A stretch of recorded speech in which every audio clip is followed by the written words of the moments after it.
Lerel.net, s'informer en temps réel. Site d'information exclusive numéro 1, www.lerel.net. Merci beaucoup, M. Mbaye Diouf. Monsieur le secrétaire général du ministère de la Santé et de l'Action sociale, Madame la secrétaire exécutive du CNLS, Monsieur le directeur régional de l'UNICIDA des zones Ouest et Centre, Madame la directrice exécutive de l'ANCS, Mesdames et Messieurs les partenaires au développement, chers collègues, chers invités, Mesdames, Mademoiselles et Messieurs. Permettez-moi tout d'abord de remercier très sincèrement le comité d'organisation des deuxièmes journées scientifiques du SIDA de m'avoir choisi cette année comme parrain du dit événement.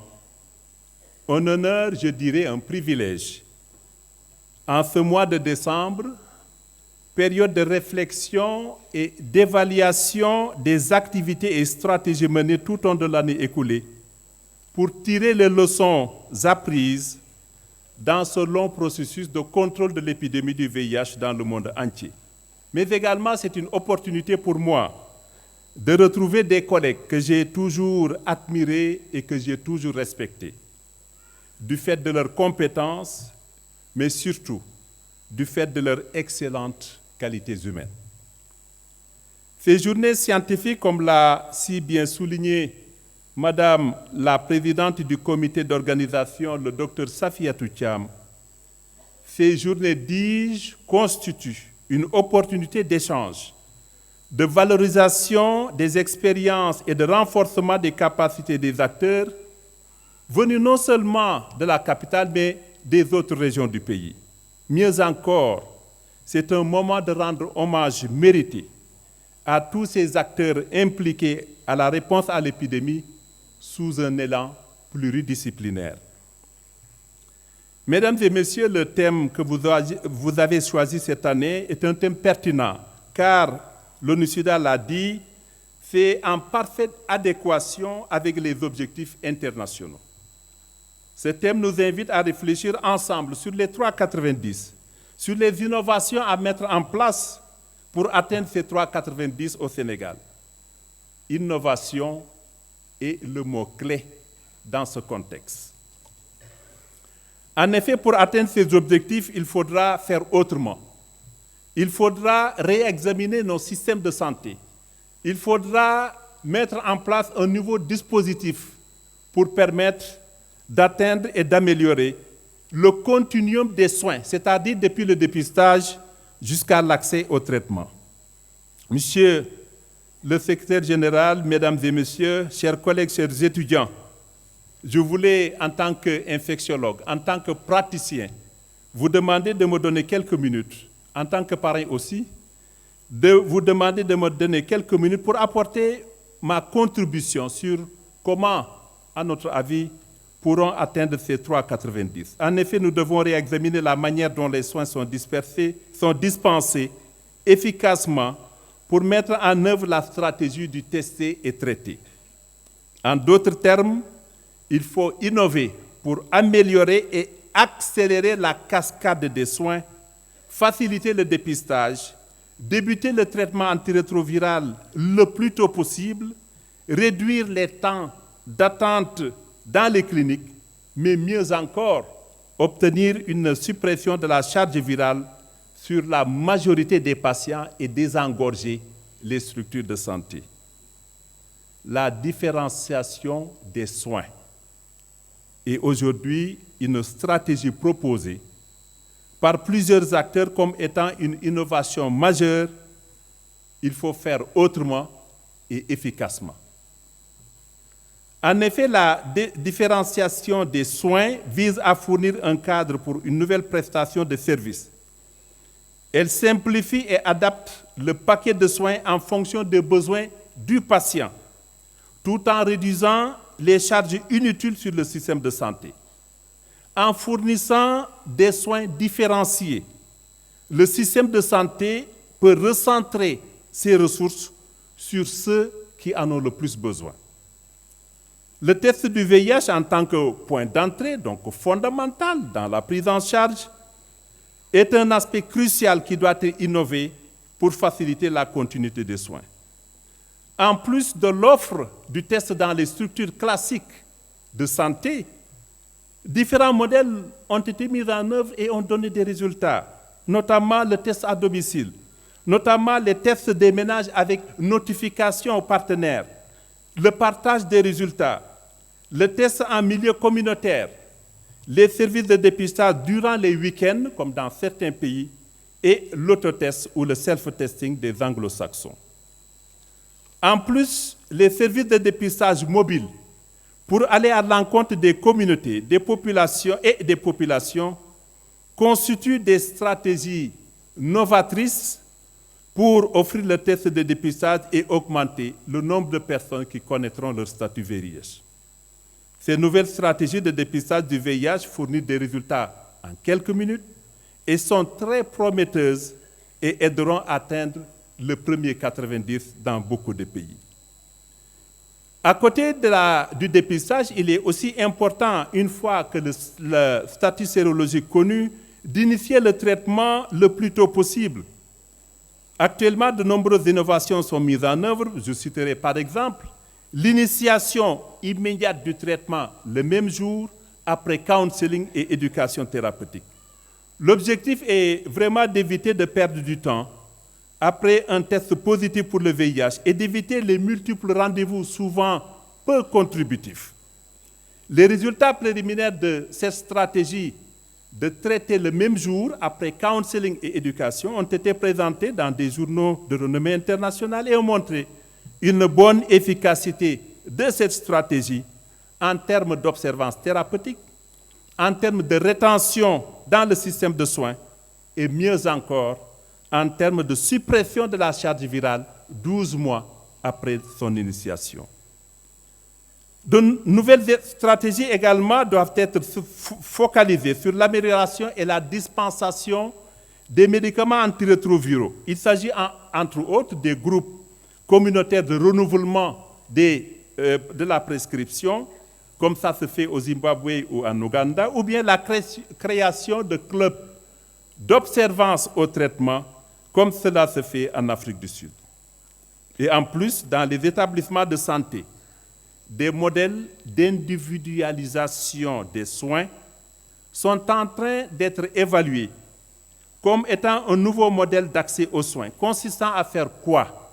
Consistant à différencier les patients sans problème, qui n'ont aucune manifestation clinique, qui vont bien, de ceux dont la prise en charge nécessite une prise en charge approfondie. Les patients qui se portent bien iront directement à la pharmacie pour renouveler leurs médicaments et éviter les longues et inutiles attentes devant le bureau de ce médecin. L'utilisation des nouvelles technologies, en particulier l'application WhatsApp, que nous connaissons tous ici, pourrait permettre aussi de constituer une innovation pour améliorer l'absorbance. Pourrait constituer aussi une innovation dans le rappel des rendez-vous pour éviter le nombre extrêmement important de pertes de vue dans certaines structures.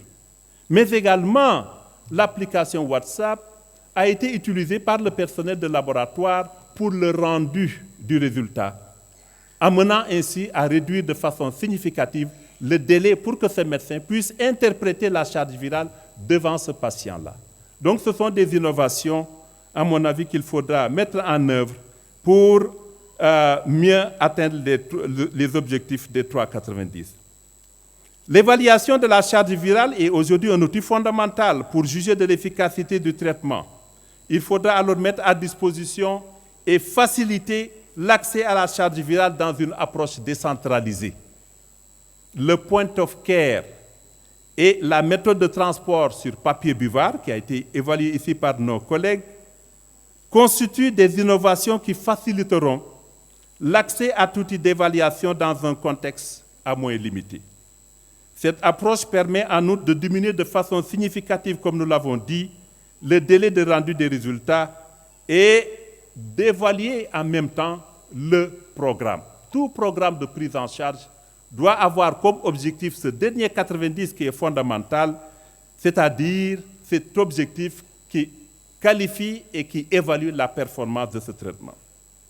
Il faudra en outre promouvoir l'approche intégrée des soins, c'est-à-dire, en plus du VIH, faire le point relatif par rapport aux autres pathologies.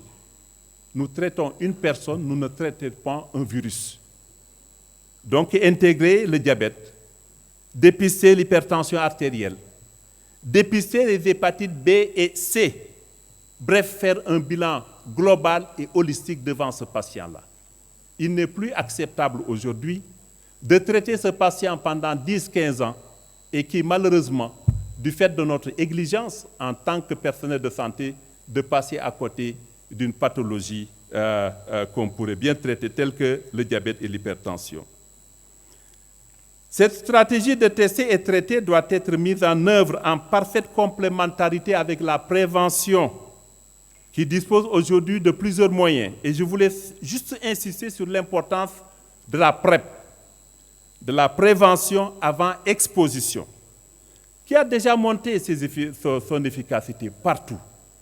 La question n'est pas à ce niveau. La question, pour beaucoup de nos pays, c'est de passer de la phase de démonstration à la mise en place réelle dans un contexte de santé publique pour des personnes qui sont à haut risque, mais qui sont VIH séronégatives, et que cette PrEP-là leur permettrait, avec une efficacité de plus de 96%, d'être protégés. Donc il faudra qu'on réfléchisse comment on peut réellement mettre en place, pas de projet de démonstration, pour ces groupes à risque, les personnes clés, hommes ayant des rapports sexuels avec d'autres hommes, les couples sérodiscordants, les usagers de drogue par voie intraveineuse et les travailleuses du sexe.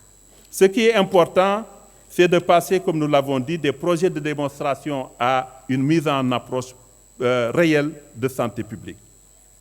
Le suivi et l'évaluation des programmes avec une base de données nationale informatisée est plus qu'obligatoire pour une meilleure interprétation de nos résultats et d'avoir un dénominateur qui nous permettrait de mieux analyser ce que nous sommes en train de faire de façon statistiquement significative ou pas. Je ne vais pas oublier la recherche opérationnelle dans une approche de santé publique qui devra permettre de répondre à des questions ponctuelles. C'est ça la recherche opérationnelle. Des questions ponctuelles pour mieux orienter la stratégie nationale et améliorer la prise en charge. Chers collègues, j'ose espérer que nos échanges et débats au cours de ces 3 jours de rencontres scientifiques nous permettront d'enrichir nos approches pour mieux adapter nos stratégies au contexte sénégalais dans l'optique d'atteindre les 3,90. Nous sommes sur la bonne voie et faisons notre évaluation pendant ces 3 jours sans complaisance ni autosatisfaction. Monsieur le secrétaire général, Madame, Mesdames et Messieurs, je ne saurais terminer mes propos sans remercier mes maîtres qui ont fait de moi ce que je suis aujourd'hui, par leur encadrement et par leurs conseils. Une occasion de leur exprimer toute ma gratitude et toute ma reconnaissance. Je remercie aussi tous mes collègues et collaborateurs avec qui nous avons cheminé depuis le début de l'épidémie. L'initiative sénégalaise d'accès aux antirétroviraux, les comités de sélection des patients extrêmement difficiles, extrêmement engagés, des réunions qui duraient de 15 heures jusqu'à 22 heures. Pourquoi? Parce que c'était des collègues qui étaient extrêmement engagés et déterminés dans la réponse pour traiter leurs patients. Je voulais terminer aussi en remerciant toute ma famille et en particulier mon épouse ici présente pour son soutien constant.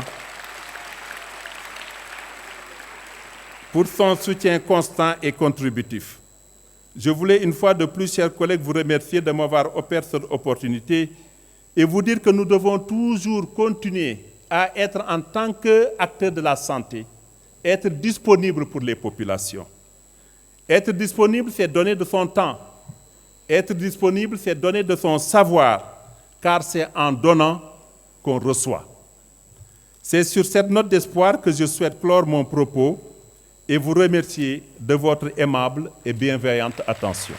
L'RL.net, s'informer en temps réel, site d'information exclusive numéro 1, www.lerl.net.